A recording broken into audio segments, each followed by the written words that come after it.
And it's interesting that in this movie, eventually, this is an artist's rendition, the Parliament and, of course, all of the buildings associated with it blows up and is completely destroyed. Nothing left. But the clock stands where? It is the final hour. It is finished. They have succeeded. The job is done. Protestantism and Bible-based theology will disappear. And eventually, this masked man who stands for Guy Fawkes and the effort to overthrow Protestantism, the mask is worn by the entire nation. What does that mean? It means that the entire nation, through time, has been indoctrinated to have the same character and mold and thinking as they had. When the Bible tells us about the face of God, Moses was not to see the face of God. He conceived me from behind, because nobody can see the face of God and live. So I'll hide you in the cleft of a rock and I'll cover you with my hand. And I will go by, and then the character of God is given in the most beautiful poetic form. The face stands for the character. It stands for the mind. It stands for the thinking. The world will wander after the beast. It will be indoctrinated to have the mindset that he wants you to have. Now, I want to know where this is going to lead. And how do you carry on with this? I just want to do a few more pointers here. The list of actors employed by these papal criminals, so says Vatican assassins. This man, of course, has a mouth that is very loose, if I may say, so excuse his language, but what he says in a rather harsh way is actually correct. The list of actors employed by these papal criminals is most impressive. Hollywood is merely Jesuit theater, nothing more. Jews involved are papal court Jews worshipping their god Mammon, etc. And it's for the military company of Jesus. Now, if you write something in that fashion and you write it so harshly, maybe people will say, that suits them too, they don't mind. I wouldn't be surprised if some of them are authors of some of these thoughts. Now, Knight of Malta, Jack Valenti, was head of Motion Picture Association of America. If you want to know who controls the mega studios, in 2004, Mr. Saxon was inducted as a Knight of Malta. He owned all of these major companies and, well, also Hollywood studios. Is it really the Jews who control this place? There's an abundance of theatrical performances. We read in a good source now. You see, that's the one mindset. Let's achieve our aims through theater, through great performances that bypass the cognitive. Now let's see what God's way would be, the spirit of prophecy. There's an abundance of theatrical performances in our world, but in its highest order, it is without God. That's a fascinating statement. We need to now point the soul to the uplifted Savior. Deceptions, impositions, and every evil worker in the world. Satan, the wily foe in angels' garments, is working to deceive and destroy. The object of the death of Christ was to declare his righteousness, and no man, woman, or child can do this in their own strength or by their own words. So here's a false righteousness portrayed in these movies. Here's another quote from Adventist Home. Through the drama, he has worked for ages to excite passion and glorify vice. The opera, with its fascinating display and bewildering music, the masquerade, the dance, the card tables, Satan employs to break down the barriers of principle and open the door to sensual indulgence. So there's two ways of reaching minds, one through the theatrical and one through the word. Shows and theaters. Satan's ruling passion is to pervert the intellect and to cause men to long for shows and theatrical performances.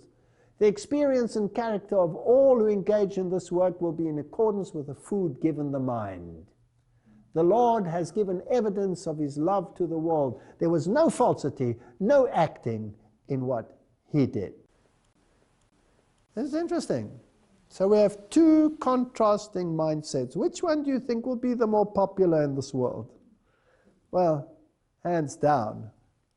Now, let's get a little bit closer to very modern little children's stories and others, and find out what the real message is, and how the mind must be indoctrinated, and then eventually, where will it lead to? Because this is what I'm very passionate about. Now, in ancient Greece, the god Apollo and Artemis, or Pan and Diana in the other nomenclature, were very, very prominent deities. Even mentioned in the Bible is Diana of the Ephesians. And she's, of course, the goddess of fertility, and she's also the consort of the god Pan. Now, Pan has two sides to him. He has the goat side, the evil side, where he plays the pan flute, and he's the god of sexuality. He roars through the forests, causing panic. That's where the word panic comes from. Pan, chaos. He rapes, he pillages, he's violent. And then he has a good side, which is the good shepherd side, where he carries the sheep, and he is the good shepherd. And this is a very fascinating interplay of good and evil, because Satan has a yin-yang philosophy. Everybody has both sides of the coin, whereas God says, no, you don't have to be evil. You can be only good. You don't have to be balanced by evil in order to make good prominent. So here is the god Pan in his evil form with his pan flute. But he doesn't always have to be shown with his horns and his goat form. Now, if we go to animated movies, like you will find in Disney's Peter Pan, then who are the writers and the organizations? We all know that Walt Disney was a 33-degree Freemason. He was steeped in Medici learning. The Jesuits were behind him, obviously, because they are the harborers of Medici learning. They are the ones who control it in the world. They are the experts in the occult art and in Gnosticism and Kabbalism. Now, in this movie, there are a number of interesting characters. Peter Pan, Wendy, John and Michael Darling, and the mother, who is, of course, called Mary. It's obvious. And who is Peter Pan and who is Wendy? Well, if Peter Pan, it's an interesting Kabbalistic name as well, because Pan, the god of evil, has a consort who is Diana, but he also has a representative on this earth who is called Peter, if you get my drift. And in that theology, there is a female entity who is the mediator and the mediatrix, and that is Mary. So if you analyze the names, you have Peter Pan, you have Wendy, and you have John, and you have Michael. Now, the name John always in the occult world becomes an acronym for something else. We'll discuss this a little bit. Just to show you a little bit more of another side of Peter Pan, he always wears this little hat with a feather in it.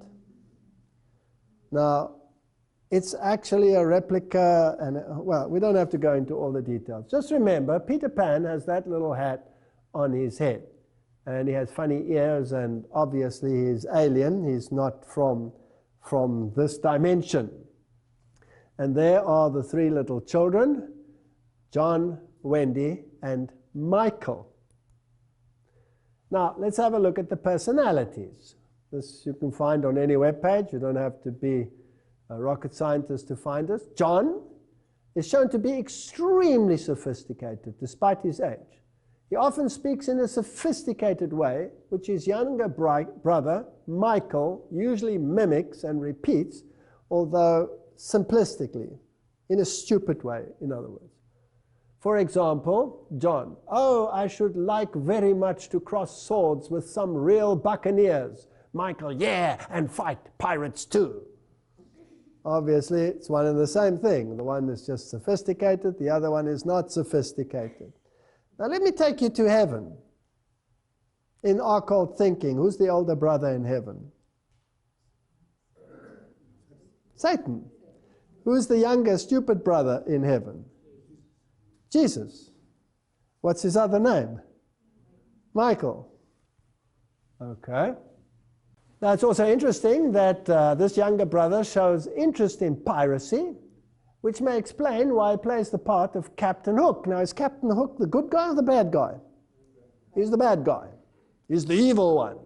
And Michael always plays the part of the evil one. And they cross swords, and they're fighting. Now these are the swords with which they fight, and it's all made to appear very congenial and interesting and funny, and kids love it, and adults love it too. But can you see that the sword can also double for a cross? So this is a battle for your soul. Now, how far will this eventually go, and what do the acronyms actually mean? Now, let's just make sure. I've shown this in an old one of mine, but I'll dig it up again for the purpose of this lecture. Here is a famous monastery cathedral in Europe where the great politicians of the world meet to make decisions for the New World Order. So when they visit there, this is where they will stay, and this is where they will deliberate. Now, in the garden, I found this statue, which they have titled David. And David is being depicted there as the good shepherd, but in his hand he has a pan flute. And David never played the pan flute, he played the lyre. The harp, at least, the harp. So, this is not David, this is the god Pan. And so I realized when I saw this statue, this is the god Pan in his good shepherd form. Now, whenever you show the yin, you must also show the yang. So where in the cathedral will I find his other form, his evil form, to balance him out and make the esoteric Kabbalistic place complete? So I went looking for it, and I searched high and low until I eventually found it. And I found many other things on the relief of the building, and there it is. There he is. You see him? There's the god Pan in his evil form as the goat-footed god. So this is the god Pan. This is the one who they worship. But Pan has a representative on this planet. And that representative also has a general. And that is, according to the Protestant Reformation, none other than the papacy, whom they identified as Antichrist. So let's go to the Pope and see what he wears and how he displays it. Now, Pope Francis has decided that he was going to dispense with the golden cross, and he kept the silver cross, to which he was accustomed, as his papal cross. And it has on it, and you can see it over there, the emblem of the Good Shepherd.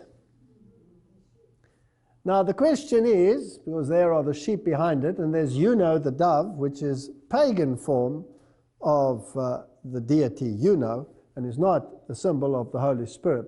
The question then is this Good Shepherd representing Jesus, or is it representing the god Pan? And Pan, of course, is Satan. That's what it is. Now you will see that he has his arms crossed, like this. Now Jesus is never depicted with his arms crossed like this, but the god Osiris is always depicted with his arms crossed. And as we have seen, the cross is a symbol of victory and a new order which will be brought in by the coming Messiah, which is, of course, the worship of Lucifer, which precedes the coming of Christ. So this god here, by the very nature, is the god Pan. But am I now on speculative ground? So let's go to his predecessor and retired current Pope, who happens to be Pope Benedict. And there he is. And this is his coronation. And he's receiving a mitre. And on his mitre, there is a deity displayed. Now I've tried to increase the size, but the quality is not very good. Of course, he has the broken cross there with him, symbol of the broken cross, the bent cross, symbol of victory over Christ, of Lucifer, with an emaciated Jesus hanging there.